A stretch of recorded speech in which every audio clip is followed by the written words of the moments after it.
وبركاته. إلى فضل النبي مصطفى رسول الله صلى الله عليه وسلم وإلى أرواح آبائه من الأنبياء والمرسلين. الفاتحة. أعوذ بالله من الشيطان الرجيم. بسم الله الرحمن الرحيم.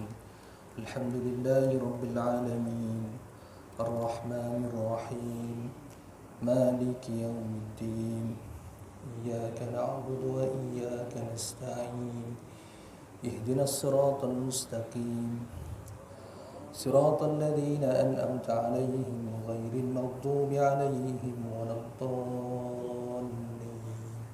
آمين. الحمد لله رب العالمين والصلاة والسلام على أشرف الأنبياء والمرسلين وعلى آله وأصحابه أجمعين. قال رب اشرح لي صدري ويسر لي أمري واحلل عقدة من لساني يفقه قولي. سبحانك لا علم لنا إلا ما علمتنا إنك أنت العليم الحكيم. رب يسر ولا تعسر ولا حول ولا قوة إلا بالله العلي العظيم. اللهم افتح علينا حكمتك وانشر علينا رحمتك وذكرنا ما نسينا يا ذا الجلال والإكرام. اللهم أخرجنا من ظلمات وهمي وافتح علينا معرفة العلم وسهل لنا أبواب فضلك وأتمم لنا نورنا يا أرحم الراحمين. اللهم آمين اللهم آمين. Terima kasih pengerusi selaku MC pada malam ni, Tuan Imam Ahli Jawatan Kuasa Masjid, Tuan Muazzin, Tuan Bilal, tuan-tuan guru, puan-puan guru, ustaz-ustaz, ustazah-ustazah, ahli jemaah sekalian. Alhamdulillah, marilah sama-sama kita rafakkan kesyukuran kepada Allah Subhanahu Wa Taala yang memberi keizinan kepada kita dan kesempatan kepada kita untuk bersama-sama hadir dalam majlis ilmu pada malam ini. Marilah jom sama-sama kita lafazkan kalimah syukur Alhamdulillah, kerana Allah pilih kita menjadi sebahagian daripada hamba-Nya yang diberikan peluang untuk terus menghirup udara yang begitu nyaman, menikmati kelazatan iman dan berada dalam majlis, bukan sekadar majlis ilmu tetapi berada dalam situasi dan keadaan kita sempat lagi Allah ganjari kita dengan pahala berjemaah. Bukan senang tuan-tuan ya.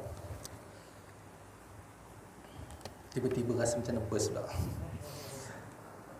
Terkejut buka laptop pula macam ada kat masjid hari ni. Tuan-tuan dan puan-puan rahmati Allah sekalian, sedikit pengenalan tentang diri saya tadi. Jazakallah khair jazak. Rasa macam terlebih-lebih pula ya. Okey, alhamdulillah malam ini kita dapat sama-sama dalam majlis ilmu, dan saya nak memulakan perjumpaan kita pada malam ini dengan kalam dan lafaz yang mulia. Ahlan wa sahlan wa marhaban bikum. Selamat berkenalan dan selamat menjalinkan ukhuwah kepada para jemaah sekalian. Bila saya pandang di hadapan saya rasa begitu kedil, rasa macam anak nak cerita kepada ayah dan mak. Macam itulah gambaran dia. Kan? Dan benda yang kita nak bincang ni tuan-tuan dan puan-puan, saya rasa benda yang tidak asing bagi kita. Benda yang berada di sekeliling kita, yang telah pun kita ketahui dan telah pun kita pelajari sejak daripada kita berada di rumah, kan, di pangkuan mak dan ayah kita. So pada hari ini tujuannya bukan nak mengajar tuan-tuan dan puan-puan, tapi tujuannya adalah untuk berkongsi dan kita nak baca kitab.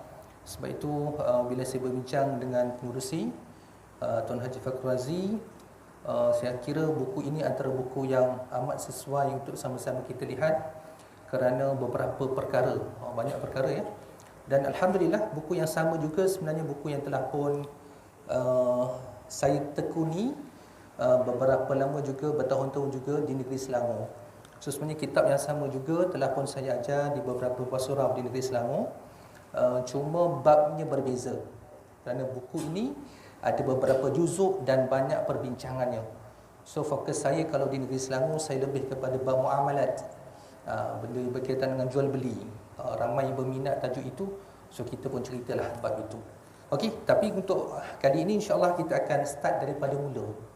Bila start daripada mula tu maksud dia insya-Allah kalau jodoh kita panjang, maksud dia makan tahun tu. Makan tahun. InsyaAllah. Jadi tuan-tuan dan puan-puan Allah sekalian, saya ni nak cakap Negeri Sembilan tak pandai, tapi cakap Jawa tu insya-Allah. Dia bila sebut orang Sekincang tu disenangi dengan Jawa ni tuan-tuan. Dan kalau boleh saya nak kenalkan diri saya selalu kenalkan diri saya kepada orang yang baru saya jumpa. Pengenalan diri saya begini tuan-tuan dan puan. Nama diberi Yusni bin Muhammad Yusak bin Yatikun bin Yatimun bin Karibun, JP, Jawa Peranakan. Tu kalau sebut tu insya-Allah lah kan. Maksudnya betul lah. Betul lah. Kalau di tarikh keluar darah Jawa lah insya-Allah. Dan alhamdulillah dibesarkan di negeri Selangor dan saya baru sahaja sebenarnya 2019 melaporkan diri di Politeknik Port Dickson. So sekarang ni saya berada di Politeknik Port Dickson. Cuma agak pelik kalau cari saya di Politeknik Port Dickson, cari di Jabatan Pengajian Am tak jumpa. Kerana saya menjaga sukan di Politeknik Port Dickson. Satu benda pelik ustaz tapi jaga sukan. Tu saya lah tu. Tu nak ceritanya. So tuan-tuan dan puan, alhamdulillah pada malam ini ada rezekinya kita dipertemukan dan kitab yang berada di tangan saya dan berada di pasaran ini sebenarnya bukan dalam versi bercetak sahaja. Sebab itu bila Tuan Haji sebut tadi, ustaz nak guna slide ke? Saya rasa buku saya ni dalam bentuk PDF. Macam tu kan. So maksudnya buku ini telah pun dikeluarkan dalam bentuk e-books. Jadi tuan-tuan dan puan, kalau tak nak beli yang bercetak, nak senang bawa, senang rujuk, boleh masuk dalam kita punya handphone, saya boleh kongsikan buku ini.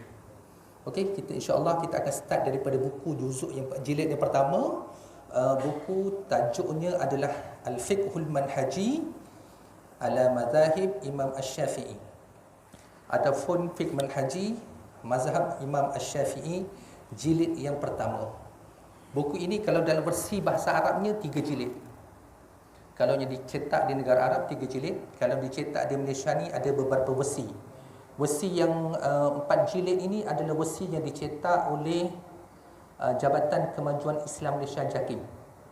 Dan buku yang kita akan baca ini adalah buku yang diterjemahkan daripada bahasa Arab oleh sekumpulan penterjemah diketuai oleh Sahibus Samaha Datuk Dr. Zulkifli Muhammad Al-Bakri dan anak muridnya. So kalau Negeri Sembilan ni sebut Dr. Zul ni insya-Allah lah orang kenal. Kerana seorang yang terkenal dengan keilmuannya insya-Allah. Jadi dalam buku ini tuan-tuan dan puan-puan, saya nak sebutkan kenapa kita pilih buku ini. Kerana kalau kita lihat buku ini daripada karangan yang asal ditulis oleh 3 orang ulama Syria. Kan tuan-tuan tahu kan Syria tu dia berada di mana? Alhamdulillah saya sempat menekuni beberapa waktu berada di Jordan bersebelahan dengan Syria. Syria ketika saya belajar dulu berada dalam keadaan saya boleh gambarkan begini. Dia ada 2 kota, satu kota Syria moden dan satu kota lagi adalah Syria lama. Kalau yang Syria lama ni tuan-tuan kita pergi macam kita balik zaman koboi. Keretanya pun panjang-panjang. Tapi bila kita pergi ke Syria moden, Allahu Akbar, cantiknya berbeza sangat. Itu dulu. Tapi kebelakangan ini kita mendengar cerita Syria telah pun hampir hancur buminya. Dan kebanyakan daripada umat Islamnya telah pun menjadi pelarian, lari.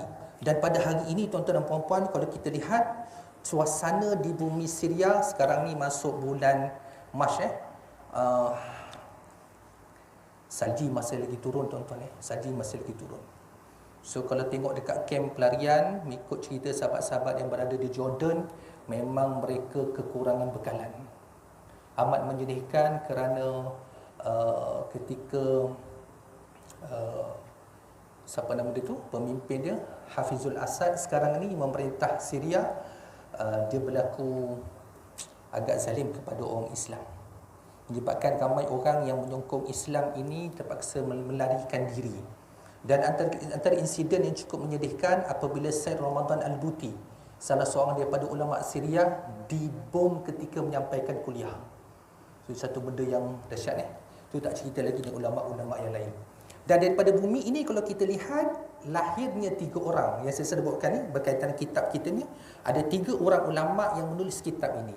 Salah seorangnya bernama Syekh Mustafa Bugha. Syekh Dr. Mustafa Bugha. Yang kedua, Syekh Dr. Mustafa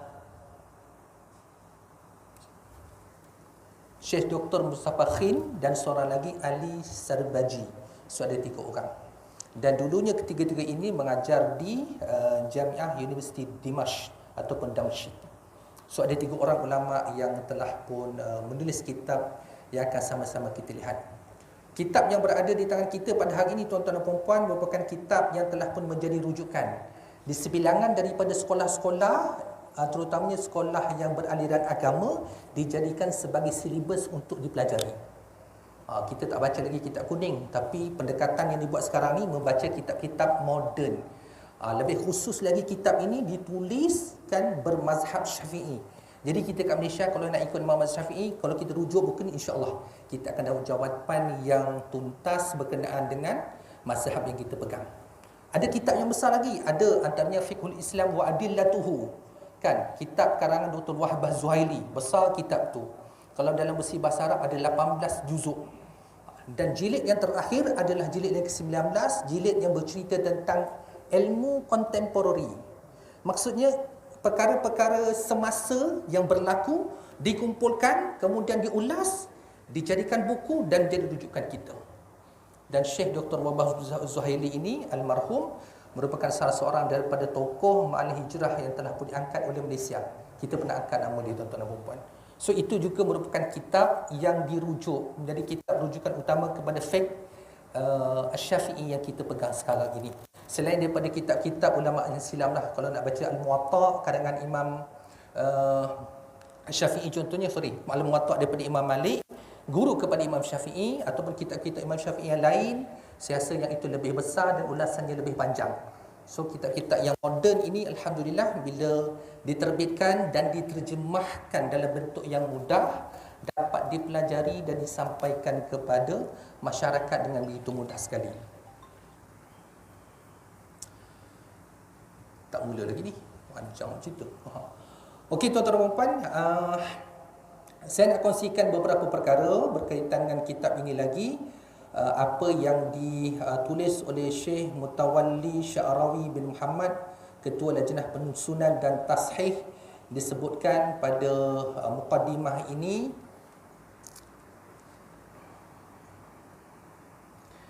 Disebutkan bahawa pihak pentashih merafatkan setinggi-tinggi kesyukuran kepada Allah dengan limpahan rahmat dan kurnia kerana Lajnah Penyusunan Tashih dapat menyiapkan penyusunan kitab Al-Fiqhul Manhaji untuk semakan edisi kemas kini dengan jayanya. So buku yang berada di tangan kita pada hari ini adalah buku yang telah pun disemak. So tak perlu risau tentang perkara tersebut. Dan buku ini kalau kita lihat tuan-tuan dan puan-puan, pada mukadimah juga, pada mukadimah buku ini disebutkan ada 3 sebab utama. Ada 3 sebab utama yang dipilih kenapa buku ini dijadikan rujukan. Yang pertamanya, Ashabul Fadilah pengarang kitab ini iaitu Dr. Mustafa Khin dan Dr. Mustafa Bugha adalah guru utama kepada penyusun. Lebih-lebih lagi, Dr. Mustafa Khin adalah musyrif atau penyelidik tesis masa saya ketika menuntut di Majma' Al-Ilmi yang dikenali pada ketika itu sebagai Jamiah Al-Ulum Al-Islamiyah wal Arabiyah Dimashq, Syria.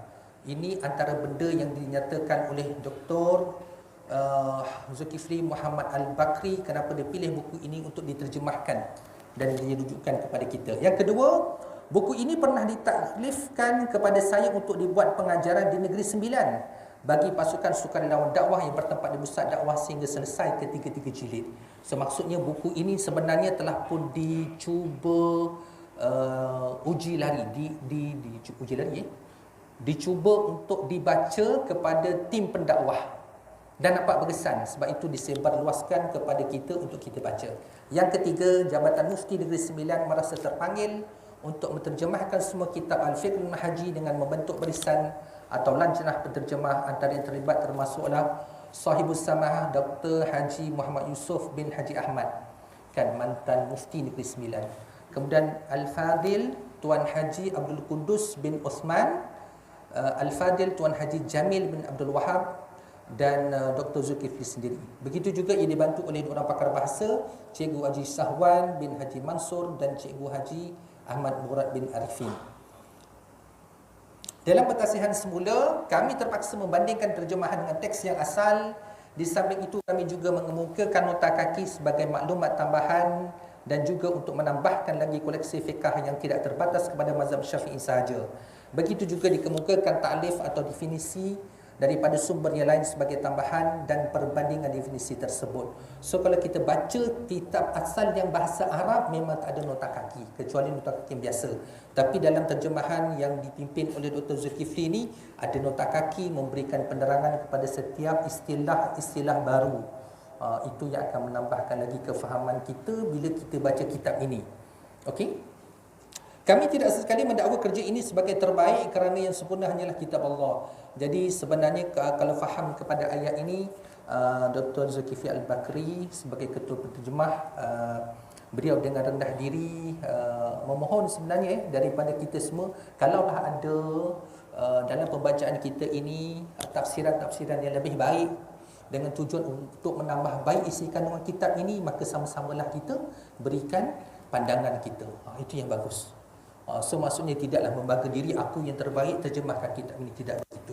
Jadi kitab ini tuan-tuan dan puan-puan ada 4 jilid sebagaimana saya sebutkan, boleh terjemahkan dalam versi Jabatan Kemajuan Islam Malaysia, tapi yang saya jumpa dalam versi PDF-nya yang jilid 1 saja. Jilid 2 masih lagi dalam bahasa Arab, jilid 3 dalam bahasa Arab, jilid 4 pun dalam bahasa Arab. So maksudnya kalau nak dapatkan yang versi terjemahan JAKIM untuk juzuk 2, 3 dan 4 kena beli yang bercetak begitu. Tapi kalau nak yang baca bahasa Arab, insya-Allah boleh jumpa.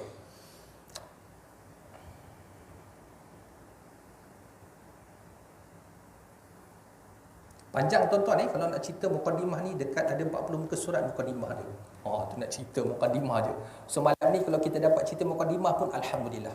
Kerana dalam mukadimah ini juga diceritakan tentang sejarah hidup Imam Syafi'i.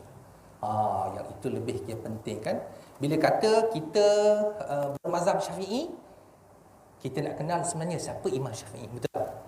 Itu lebih penting kan. Kerana itu akan menambahkan keyakinan kita lagi sebagai pengikut kepada mazhab yang dibawa oleh seorang imam. Lebih-lebih lagi mazhab ini berkaitan dengan ibadah. Kan sebagaimana setiap kita perlu meyakini dan berpegang kepada hujah-hujah yang tuntas berkenaan dengan mazhab akidah.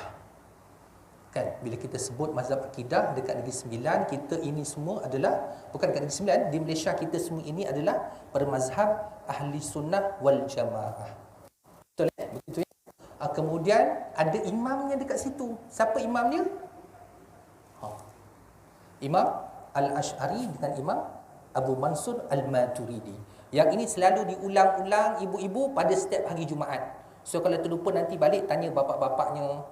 Kan bapak-bapak ingat tak siapa imam akidah kita? Jangan lupa.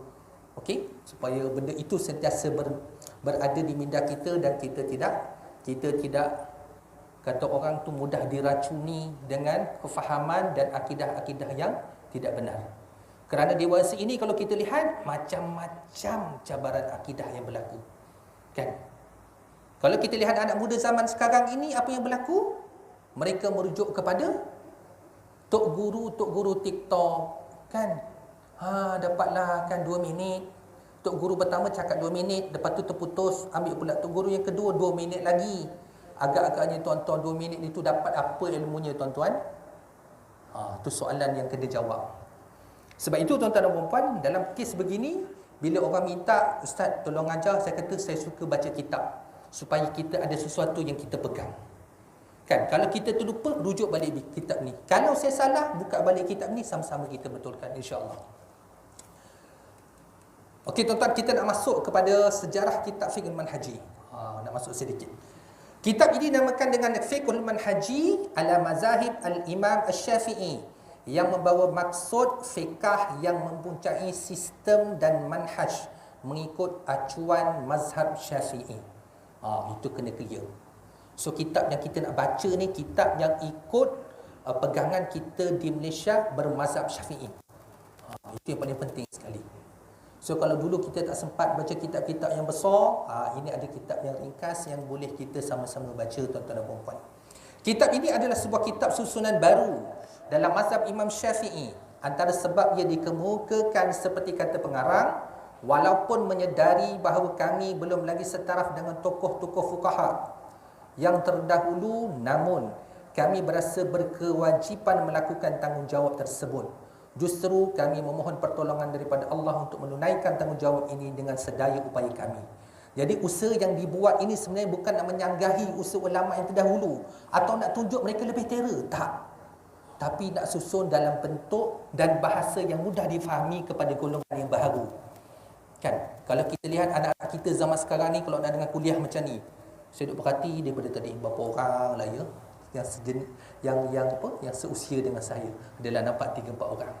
Tapi yang lebih junior kan, yang lebih mudanya di mana? Yang lebih mudanya macam mana tuan-tuan? Yang lebih mudanya di mana sekarang ni? Kalau kita tengok, kita tertinggal dekat pasar tadi, on the way nak kemari, itu kena cari di mana yang lebih mudanya, kerana mereka lah nanti yang bakal meneruskan legasi yang kita tinggalkan. Kan tuan-tuan dan puan, kita tak tahu bila lah kita ni kan, bukan nak kata yang sini-sini ni akan cepat pergi, tidak begitu tuan-tuan, jangan salah anggap pula. Kita tak tahu bila, mungkin saya akan pergi lebih awal daripada tuan-tuan dan puan. Kan balik-balik daripada Kampung Sunggala ke Babas, nauzubillah. Mana tahu ni, kantuk ni tuan-tuan, nak balik tu dah panas siang tu kan. So benda-benda macam ni akan berlaku. Jadi ke manakah mereka? Kerana mereka ini yang bakal meneruskan legasi kita. Itu kita nak cari. Biarlah mereka yang berkelayakan melengkapkan yang kurang, memperbaiki yang tidak tepat dan memperbetulkan apa yang salah. Ini kerana walaupun telah mencurahkan segala daya usaha, kami tidaklah mencapai matlamat ke tahap yang sempurna. Itu kata penyusun kitab. Dia berusaha sebenarnya cari tambah baik. Sebab itu tuan-tuan dan puan, sama juga yang saya sebutkan awal tadi, bila ketua penterjemah kata usaha yang dibuat ini kalau ada yang lebih baik, tolonglah tampil, bagilah maklum balas, supaya dia akan melengkapkan lagi rujukan kita pada masa akan datang. Kerana inilah yang kita akan baca. Betul ya? Ulama'-ulama' dia akan pergi seorang-seorang. So bila dia pergi seorang-seorang, dia bawa semua kefahaman ilmu yang ada dalam diri dia. Boleh kita ambil? Kita tak sempat nak ambil tuan-tuan dan puan-puan. Apa yang ditinggalkan? Kitab. So nak baca kitab macam mana? Kalau kita tak sempat baca kitab, Yora eneng ke Yora eneng, tak dapatlah masuk dia kan, tak tahulah apa isi dalam dia. Kalau ada rakaman yang mungkin, ya, betul ya Pak ya? Kalau ada rakaman yang mungkin, tapi kalau tidak, terdahulu saya teringat tuan-tuan dan puan-puan, ada satu rakaman YouTube. Saya rasa yang ini elok kalau kita sempat tengok nanti, boleh sama-sama kita rujuk. YouTube berkenaan dengan bacaan Fatihah yang disebut paling asah, paling tepat, bersambung kepada Nabi SAW yang sempat dirakam daripada seorang tokoh orang Arab, bukan orang Melayu. Almarhum tuan guru saya dah pergi dah tuan-tuan dan puan, adalah ditinggalkan sedikit. Dia kata, ambillah ijazah Fatihah ini untuk you all amalkan. Tapi yang ini, rakaman ini saya jumpa tuan-tuan dan puan, memang Tok Guru ni mengijazahkan sesiapa yang boleh baca dengan betul sebagaimana dia baca. Begitu. Cuba cari tuan-tuan dan puan-puan satu rakaman Al-Fatihah oleh seorang guru nama dia Syekh Quraim Ar-Rajih. Syekh Quraim Rajih. Boleh cari lepas ni. Kan? Itu bacaan Fatihah. Kenapa bacaan Fatihah yang saya tekankan tuan-tuan dan puan-puan? Kerana dalam solat kita, Fatihah perlu betul, kerana dia adalah rukun dalam solat. Yang itu kena betul. Tak cerita pasal terjemahan dia, maknanya ni nak cerita pasal Fatihah kena betul. Kan? Alhamdu ke alhamdu. Dia kalau Jawa dia tebal tuan-tuan ha tu jadi ha. Jadi alhamdu ke alhamdu. Itu baru yang situ. Kan? Sin ke sad. Kan, siratal ke siratal. Itu kalau nak cerita satu-satu tu kena masuk kelas tajwid pula.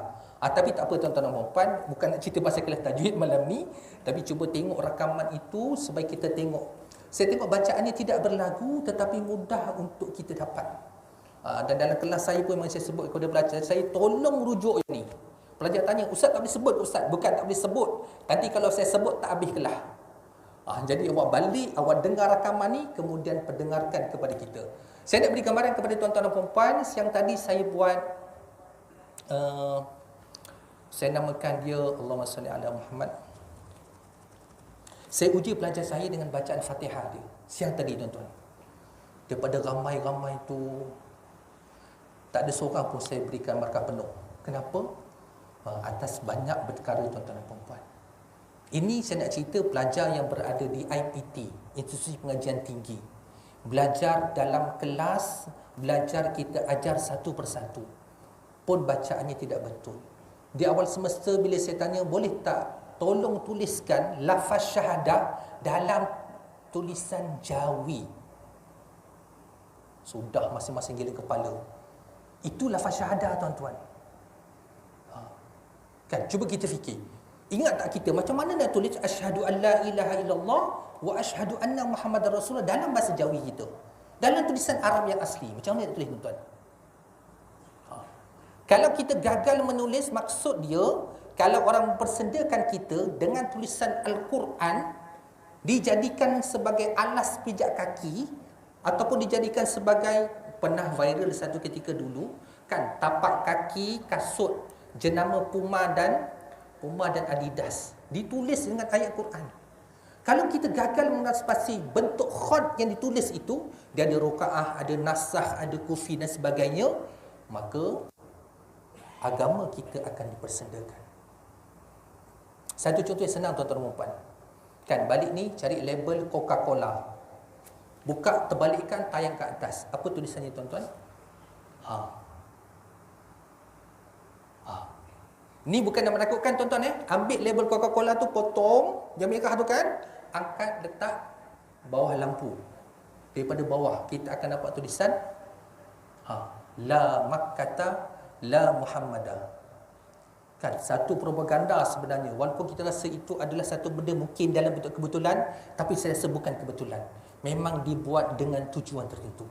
Sebab itu, dewasa ini kita kena kenalkan anak kita dengan tulisan yang betul. Kita ni kena tahu, kan? Sebab itu kalau kita contoh kita pergi ke nilai 3. Saya duduk dekat Bandar Seri Putera tuan-tuan dekat dengan nilai 3. Kalau kita pergi seronoklah, mungkin nak shopping kan. Tapi kadang-kadang masa kita beli lampu, bukan beli lampu, beli jam. Jam yang bulat tu tuan-tuan pernah beli? Saya beli jam yang bulat tu, bila saya buka, rupanya kat belakang tu ada tulisan ayat Al-Quran. Itu yang kita sedar. Tu tak termasuk lagi yang ditulis pada kain, kemudian diricih-ricih, dijadikan alas pijak kaki. Kalau kita tak sedar, maksudnya agama kita memang diinjak-injak. Siapa yang menginjak? Kita sendiri. Pasal kita pun tak tahu benda itu adalah sebahagian daripada ayat Al-Quran. Jadi tuan-tuan dan puan-puan, sebenarnya nak cerita apa sebenarnya ustaz ni? Nak cerita kita kena sedarkan anak-anak kita. Mungkin generasi kita ni kalau cakap dia lafaz syahadah kita masih ingat lagi. Walaupun sedikit kan nak tulis asyhadu tu boleh nampak. Sekarang ni kalau minta pelajar tulis asyhadu tak boleh. Dia akan tulis A S H. Adakah huruf tebal dan tipisnya kat situ? Tak ada, tuan-tuan. So benda-benda ni sebenarnya sedang berlaku melanda anak-anak muda kita. Ni berlaku depan mata tuan-tuan Bila saya kata ustaz, soalan yang ustaz bagi ni ada 10 ni, satu sahaja saya berjawab. Apa dia? Baca Fatihah. Lepas tu bila baca Fatihah salah pula tu. Subhanallah. Tu tak termasuk kalau kita baca doa iftitah. Dalam doa iftitah tu ada doa yang meminta kita ni jadi sebahagian daripada orang Muslim ke atau jadi sebahagian daripada orang musyrik. Kalau terbalik, sebab tu kita rasa kenapa doa tak jadi-jadi? Rupanya baca terbalik. Wa ana minal musyrikin wa ana minal muslimin. Kan? Kita terbalik. Wa ana minal muslimin wa ana minal musyrikin. Wa ma ana minal muslimin wa ana minal musyrikin. Sebab itu jadi terbalik. Sebab itu kena tengok, walaupun dia nampak memang macam simple, benda yang kecil, tetapi disebabkan benda kecil ini kalau kita tidak teliti dan usia ibadah kita telah mencecah 30 tahun, 40 tahun, maka kita yang rugi tuan-tuan. Benda yang sama juga selalu saya sebut-sebut bila kita nak datang kepada bulan Ramadan. Kan? Ramadan pula, tadi cerita pasal ni tak habis masuk Ramadan pula ustaz ni. Dah kena Ramadan kan? So lompat sedikit masuk Ramadan. Apa yang menarik dalam Ramadan tuan-tuan dan puan? Bila Ramadan kita ingat ada malam Al-Qadar. Betul? Cubalah tuan-tuan kita fikirkan dalam usia kita, saya 48 tahun tuan-tuan tahun ni. Maksudnya sekurang-kurangnya 48 kali saya dah jumpa malam Al-Qadar. Betul? Betul Haji? 48 kali Ji Haji. Banyaknya, sedar tak sedar 48 kali dah kita melalui malam Al-Qadar. Cuma kadang-kadang kita kan, bila ustaz cerita malam Al-Qadar ni macam ni, macam ni, macam ni. Kan kalaulah kita kira kan, katalah dalam 48 kali dapat 10 kali. Kan satu malam 1000 tahun. Satu malam 1000 bulan. Kalau 10 kali kali 10, masya-Allah, panjang umur ibadah kita. Ustaz ni sampai ke mana pula ni? Tak sampai kami. Okey, tak apa. Kita patah balik kepada buku-buku ni. Itu nak cerita tentang benda-benda yang kita perlu tekuni, kita perlu teliti supaya kita berada dalam keadaan yang kata orang itu, bila kita beribadah kita faham apa kita buat. Kan bila kita Allahu Akbar putus. Betul Haji? Kan kita Allahu Akbar, kunci tadi letak dekat itu biasa kita jumpa kan. Bila hilang barangnya takbir Allahu Akbar, dah jumpa kunci. Jumpa kasut kat mana, buku tadi tinggal kat mana, dompet, kita ingat yang itu biasa kita jumpa. Tapi yang kita tak, Allah masa itulah menerawang pergi terbang, tak sampai ke bumi. Wallahu a'lam. Kan tuan-tuan dan puan-puan, mukadimahnya panjang, tak habis lagi pun kan. Tapi nak cerita tuan-tuan dan puan-puan, pada tahap ini walaupun kita rasa ibadah ini benda yang kita dah buat puluhan tahun, tetapi ada benda-benda yang kadang-kadang kita terlepas. Antara benda yang paling mudah sebenarnya, sejauh mana kefahaman kita tentang Fatihah yang kita baca. Cukuplah, tak banyaklah Fatihah tu faham ke tak faham. Sebab itu kadang-kadang kita lihat kenapa orang bila baca Fatihah boleh menangis, kita baca Fatihah tak terkesan pun dalam hati kerana kita tak faham. Kan orang kata nak khusyuk solat ni, kan bila kita baca dengar telinga. Kita dah baca, telinga kita dah dengar, tapi tak faham juga. Rupanya ada benda lain lagi. Kan ketika imam baca, kita pun mendengar dengan baik. Dah, Masya Allah, cepat sangat kan. Baru nak panas enjin dah sampai masa. Tak apa, insya-Allah. Jangan dia kena panas enjin dulu tuan-tuan tuan-tuan, ibu-ibu, ayah-ayah, jangan rasa kata orang Jawa kapok kapok. Jangan rasa kapok. Kapok tu apa ya? Apa Ji? Jeran. Serik. Ya Allah, Masya Allah. Betul-betul serik. Ramai lagi yang power Jawa ni. Malu saya. Ori, Masya Allah. Betul je. Jangan rasa serik. Dia kalau orang muda cerita dia dah masuk enjinnya. Alamak, dah masuk isyak. Tapi tak apa. InsyaAllah, moga pertemuan kita yang singkat ini dapat membuahkan sedikit ilmu yang kita dapat kongsi dengan ahli keluarga kita.